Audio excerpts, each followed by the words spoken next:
Welcome back. Thank you so much for joining me on the second video of our 4-part series, giving you the simple 4-step process to trading below market value properties. Remember, deal trading is the fastest way to make life-changing property cash flow. Now, before we go into the content, allow me to introduce you to my office and what I would call my world. This is where I spend my days, and this is where I love being here every day. You can hear the hustle and bustle in the background. We'll have the phones ringing, we'll have people negotiating, and it's a really vibrant environment. And I'd like to congratulate you on your commitment to improving the quality of your life. The reason why I say that is today is the 29th of December 2016. Now, you could say that this is probably the most difficult part of Christmas. We've probably eaten too much from Christmas dinner. We're probably looking forward to New Year's Eve and the parties and the festivities. What do we do in this period? We've already heard the Queen. We've probably watched far too much TV, and there's not enough great stuff on TV. So this is your dedication, and I congratulate you for that. And what I'd like to say is I'm glad that you've blocked out time and made time to watch this video. I promise that this is going to be a fantastic investment for you for the forthcoming year. Now we're going to have a bit of a recap as to what we did on the first video. In the first video we did a brief intro on who I was, who I am, where I was, and what my journey was. Remember, I came from being a broke student to generating £6 million profit within a 3-year period. When people were laughing at me, I had to go and prove them wrong. I had to turn a negative into a positive. When all things were against me, I managed to break through. I've also done this by showing you how through different periods of the property markets between 2003 and 2016 that this has all been possible, where we've gone through rising markets, flat markets, declining markets, and the system that I've created has allowed me to trade all the way through and make money. More importantly, I've taken people who have had no property experience, people such as Vicky, Helen and Gareth, who have gone and done this exact strategy and made massive cash flow from it. So I'd like to thank you for being part of this journey. Now here's a reminder of the 4 steps. Step 1, find the deal. Step 2, agree a purchase price or negotiate the price. Step 3, shine a spotlight on your deal. Step 4, sell it or get it sold. Today we're going to give away 3 ways how to find below market value deals. Now step 1, believe it or not, people say that deals don't exist from estate agents. Why would an estate agent give me a deal? Surely they're going to keep it out on their shop window and they're going to try and get the best possible value, and they're going to hopefully create a win-win for the vendor. That possibly is true. But let me ask you a question. What is the prime and the sole reason of the existence of an estate agent? I'd like to think that right now you're thinking that naturally to sell property. Now, do they care whether they sell it to you or you or you? No, they don't. All they care about is making sure that that property is sold, they've generated a commission, and another property has ticked their box, and it's become another statistic. So from your point of view, if you were to go to them and said, okay guys, we've seen this fantastic window, and I call it the window of opportunity because every deal is an opportunity.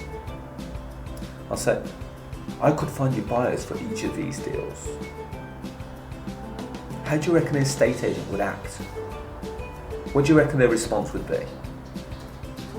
Oh no, sorry Mr. Ilahi, we can't accept your buyers. Their money's no good. Now let's look at it from a logical point of view. I'm going to say, Ash, come into our office, take a seat. Would you like a coffee? I've instantly got their attention. I'm making their job easier for them. I've found them a buyer. They haven't had to leave the office. They haven't had to spend further expenditure on marketing.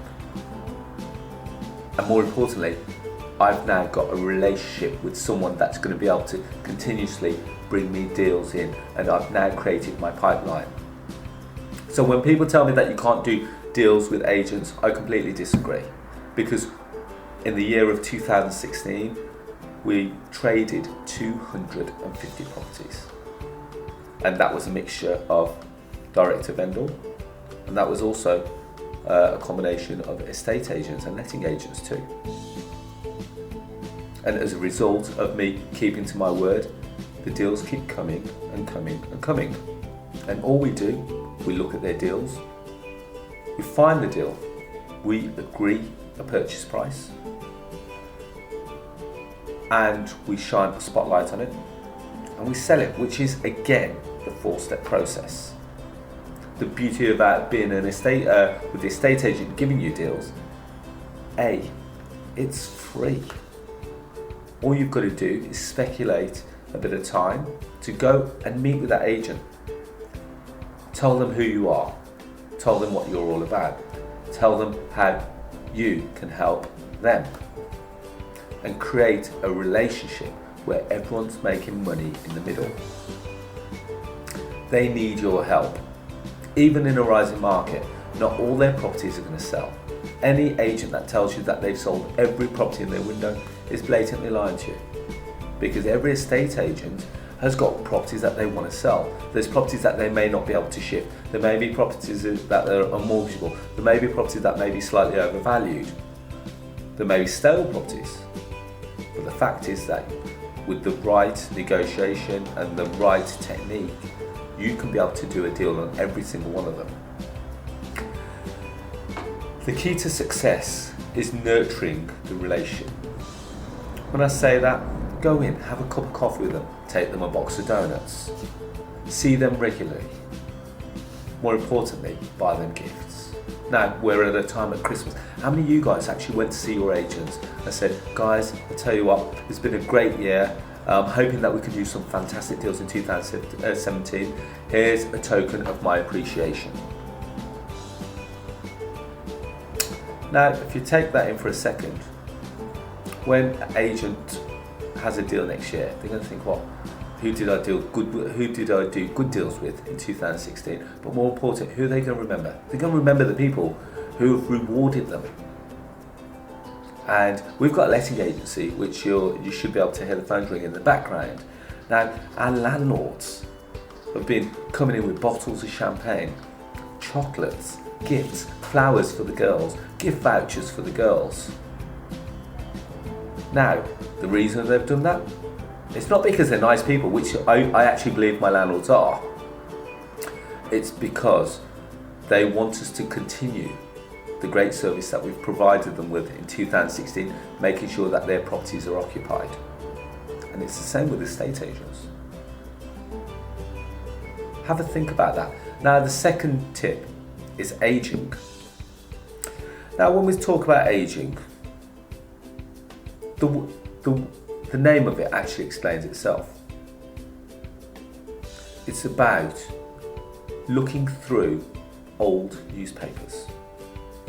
And the reason why we say that, I'm just trying to see if actually on one of my colleagues' desks here, we actually collect a load of old newspapers.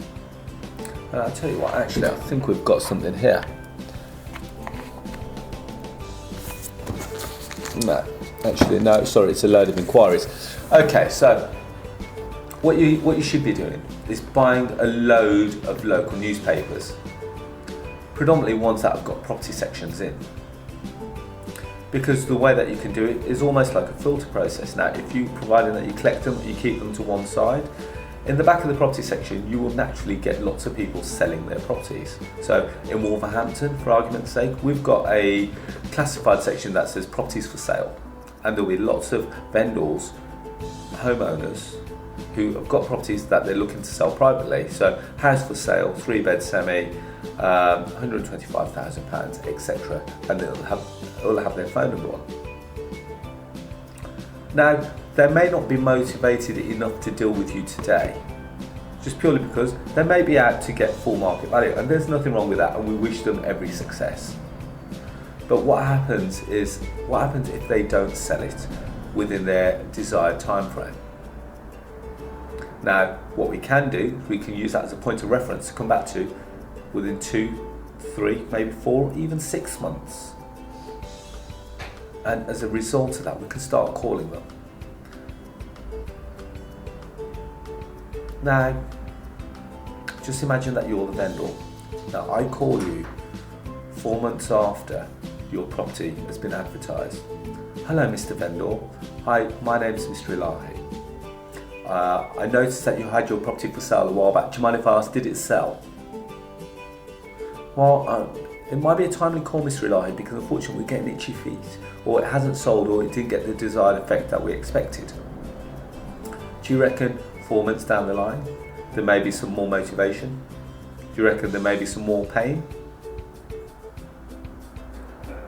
And pain and motivation are 2 key points in any property transaction. And we'll be talking about them in a short while. But do you think that as a result of me calling them a little later on, they're now going to want to do something with their property? The cost is virtually free. It's the cost of the newspaper. And the only cost of buying the newspaper is, in Wolverhampton, 50 pence a day. We keep them to one side and we continuously call them. Now, I also run a company called We Buy Properties Fast. As a property trader, we get lots of leads. I've got leads going back into my filing cabinet, going back to 2006. Now, 2006 is a long time. That's about 10 years. From time to time, we'll get people that come in and call them. There's still people that have not sold their properties. Do you think the pain is real by now? Do you reckon realisation has hit home? So that's something just to take into consideration. Now, the third tip is one which is a great tip. It's takeaway menus. Now, admittedly, depending on how you look at this, takeaway menus are a good way of advertising or a bad way of advertising, because you could say that takeaway menus generally get dumped in with all the junk mail, and depending on the mail that's come through that day, they could end up straight in the bin. Now, I'm not saying that there are positives and negatives at each side of advertising. However, on the other side, takeaway menus are generally documents which are kept for a long period of time. Now, for argument's sake, without name dropping, big fan of Papa John's. I love pizza. My stomach loves pizza. My weight hates pizza. But the fact is that when a Papa John's menu comes through the door, I keep it. I stick it up on the fridge. And I can pretty much tell you every advert that's on that menu, because I look at it. I call whenever I'm looking to order pizza. I go to the menu, I look at it, whilst I'm in it. I don't hold a menu for literally a couple of seconds. I've probably got it for a couple of minutes. In that time, not only am I reading it, but I'm also seeing all the adverts there. At some point, there's going to be a point where you're going to be looking to sell your property and say, well, actually, before I call the agent, shall I call these guys? They've been advertising on here for a number of years. It becomes like recognition. More importantly, we've found that it becomes a great point for referral too. So Mr. X has got the menu. Mr. Y is looking to sell his property. Oh, have you not sold yet? Why don't you call these guys? They advertise on Papa John's. So just something to take into consideration there. We've done a number of different ways of advertising. Now, I'm not sure if I can give you this tip actually. Shall we give them a tip? Yeah, why not? Okay. Now, I got approached by the local funeral directors. And they said, Arsh, every time someone passes away, God rest their souls, we have to give them they have to come to us with a death certificate, and the death certificate is generally placed in like a folder. Well, now this is my diary, but just imagine this is a folder. So in the folder, there's like a little pocket where the death certificate sits. and on the sides there, it's almost got like the column as to where it sits in, like a mini jacket. We've advertised on that space, and as our message is simple. We're so sorry to hear about your recent bereavement. Is there any way that we can help? No, we haven't put anything about the property or anything like that. It's a very generic message. From time to time, when people pass away, they leave properties. They leave properties to loved ones. The loved ones don't know what to do with it. Are they going to sell it today? Are they going to rent it today? What's it going to be? But either way, every time someone contacts us from that advert alone, we'd like to think that we're going to do a deal with them. So I'm really hoping that you enjoyed those few tips that we've just shared with you there. Now, in the next video, I'm going to be showing you how to agree a purchase price with the owner in a way that creates a real win-win scenario. Now, it's really important that everyone wins in the scenario. Now, in some occasions, there may be more than two people involved in the transaction. Sometimes there may be the agent. So there may be the agent, the owner, the trader, which is you, and also the purchaser. So there'll be 4 wins: win, win, win, win. The key to success is within these secrets, and these secrets are so powerful that the owner will actually thank you for purchasing their property at a discount. I look forward to seeing you on the next video.